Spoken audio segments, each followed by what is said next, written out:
more often from the emission inventory perspective. Okay. So this is the export review of the model and its results, and the acid test is by comparing the model predictions with observed ambient levels. So we want to compare with the observations to see whether we can reproduce the observations. If we can, then that gives us some confidence the model is doing the right thing. Each of the components in the modeling system has uncertainty and error. As I mentioned before, for particulate matter, the emission inventory is especially problematic because there are so many sources, and nearly all of them aren't measured. A few of them are. You know, the sources from industry there are measurements, there are stack tests, etc., that are done, so we have a pretty good grip on those emissions, at least better compared with the other ones. But estimating the amount of emissions from wood stoves, for example. You know, wood stoves are emitted by hundreds or thousands of individuals at different points in the airshed at different times, and they burn different amounts of wood. So we conducted a wood stove survey. We analyzed the survey to figure out how many cords of wood were burned, the mix of wood, the time of the year it was burned. We used a correlation with temperature to apportion that emission over every hour of the year, and that was put in as a source into the model, for example. So only some of those sources are measured. Many of them have to be estimated. So for example, particulate matter as emitted as dust from roads depends on the amount of silt on the road, the number of vehicles driving over the road, the speed they're driving over the road. All those things have to be factored in, and usually what's used is something called an emission factor, where you relate the activity, things like for road dust, vehicle number, vehicle speed, etc., silt on the road to the emissions. So these are all estimates that are done, that have to be done to create this emission inventory. The emission amounts have a direct impact on ambient levels. What this means is that if we're out in our emission estimate, say by 50%, say we're 50% too high, then the ambient levels from that source will also be 50% too high. If we're 50% too low, then our estimation in the model will be 50% too low. So the modeling is only as good as the emission inventory to a large extent. But this is actually a useful factor as well, because it means we can use the dispersion model results for what-if scenarios. So if we model a particular source and find its impact is at a particular spot is, say, 2 micrograms per cubic meter, that's its increment. If we cut that source in half, then the increment will be 1 microgram per cubic meter at that location. So this is a useful thing to be able to do scenarios. So the current modeling study was proposed in 2005. And the goals of the study were to identify the relative contribution to ambient air quality of all the important sources of PM10 and PM2.5, and to examine scenarios for source reduction to most efficiently reduce the ambient levels. The study was funded in 2006.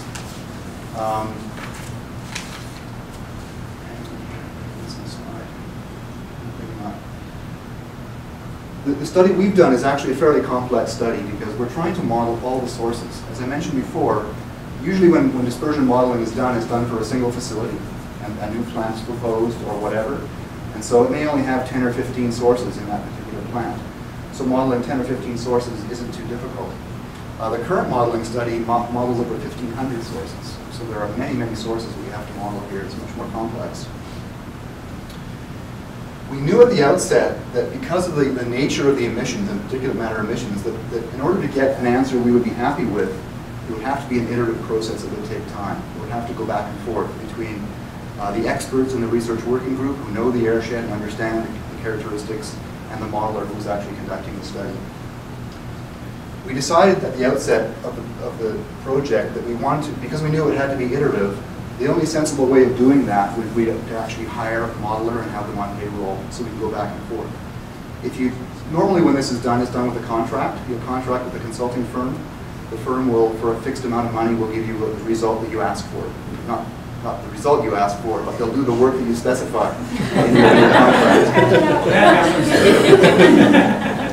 Usually not the result you ask for. So we knew this wouldn't work for this study because we knew we had to go back and forth. Consultants aren't very good for back and forth because they need to allocate their staff time.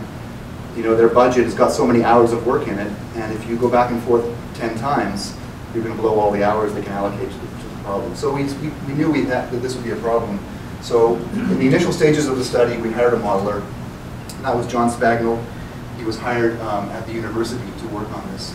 The project started in 2006, and there was funding from 5 different funding agencies, from the Ministry of Environment, Environment Canada, the City of Prince George, Northern Health, and Canfor all chipped in for this project. John Spagnol was hired at UNBC, and he conducted the work there with me and with the research working group. Midway through John's initial work, we had the project at that stage reviewed by a third-party consultant to give us confidence that we had the model settings right, that things were being applied properly, etc. An interim report was produced in early 2008, and that report itself was also reviewed by another third-party consultant who made recommendations for further improvements to model settings and emission inventory. At the end of that review, a contract was let to finish off the project, and so Stantec, which is a consulting firm, was contracted by PG Air and the Ministry of Environment in late 2009 to work with the research working group and implement the recommendations to finish off the study. By that time, John Spagnol, who was working at UNBC, was now working at Stantec, and so we had continuity in the modeler, which was helpful because he knew the emissions and the issues and the problems, and so that saved a lot of upfront time. So he conducted the modeling by his employment with Stantec to finish it off. And the report that we see on the side there, that came out a month or so ago, is the result of that completion of that project. So the project was multi-stage. At each stage, we looked at the results, identified things that looked a little bit strange, perhaps, that maybe could be refined or at least checked in more detail, and we went back and forth a number of times. And this is mainly to the emission inventory. So you can imagine with 1,500 or so sources of particulate matter in the airshed, when you have to estimate the emissions, you can't focus, you can't spend 6 months on each emission source to figure it out in incredible detail. You just can't do it. We never finished the modeling project, right? So what you do is you estimate the emissions in an acceptable way, in a scientifically sound judgment. You put the emissions into the model, you see what the model predicts.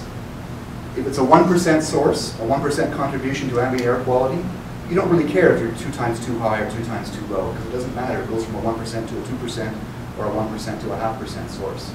But if it's a 20% source, and you haven't spent a lot of time characterizing the emissions, then you do care. Because if you're out by a factor of 2, it could be a 40% source or a 10% source, and it makes a big difference. So this is the nature of the kind of back and forth that I'm talking about that we have to go through. So we did this a few times. The interim report, the first report, actually identified locomotives as a very significant source.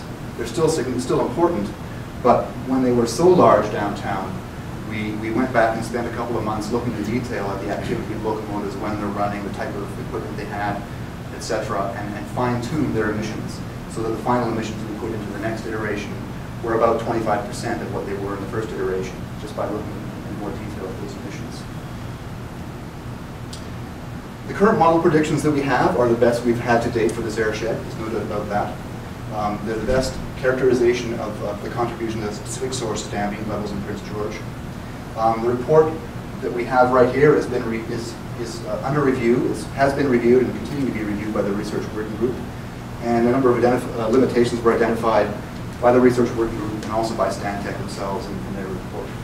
And so, it's not perfect yet. It probably never will be perfect. But that doesn't mean we can't use the results. It just means we need to understand the limitations and work towards correcting them, but at the same time, the bulk of the study is fully usable. This is what the model looks like, so you'll recognize Prince George right here. The things in blue are the monitoring locations. Here's the bowl area. The red dots are the receptor locations that were modeled. And so these red dots are 1 kilometer apart on the perimeter, and the red dots in the middle, in the dense domain in the middle, are 0.5 kilometer apart. And so these are the locations, and there are about 1,800 of them, 1,883. These are the receptor locations. The model calculated the ambient concentration of some 1,500 sources at each of these locations over every hour in a 3-year period, 2003 to 2005. Of the 1,500 sources, there are 33 industrial locations which have about 350 sources amongst them. So roughly 1/5 of the sources were from industrial permitted sources. The others were from these other ubiquitous sources, commercial, residential, transportation, etc., the sectors that we in the airshed. This is a comparison some of the results. And so what we see here, the blue is PM10, and the reddish color is PM2.5.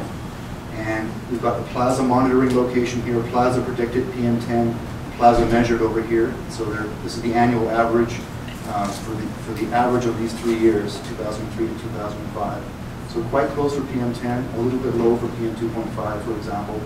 This is Lakewood. These two are for Lakewood Elementary Monitoring Site. There's no PM2.5 monitor there, but for PM10, a little bit low. It's just to give us some idea of the relative comparison. So on the annual average basis, we're not too far off the monitors in general in the model. We expect to be actually a little bit low for many of the sources because we know we don't have every single source in the airshed. This is an example. This is one of the limitations we've identified in the current modeling. Let me explain what this is. This is wind direction across the bottom here. Winds from the north, from the east, from the south, from the west, etc. And this is the PM2.5 levels. And this is for the year 2005. And we've got the observations here in gray and the model here in blue. And these are the same kind of box plots I talked about in a previous figure, where the boxes represent the 25th to the 75th percentile. The little red, the black X or blue X represent the mean from that wind direction. And so what this gives us a picture of is how the pollutants vary by wind direction. Okay, so we can, again, this is like a wind sector analysis. When winds are from a certain direction, we can see the levels. So looking at this in general, let's just focus on the black ones first, the black X's. We can see that when the winds are from the east, this is at Plaza, downtown location, winds from the east, we have the highest values, and then they drop off for other directions. This is the contribution of the industrial sector. When winds blow down the Fraser Valley from the north, they hit the CDC hill, the airport hill, and come across the city from the east and from the northeast. And so we see these industrial emissions here as elevated values when winds are from those directions at PM2.5.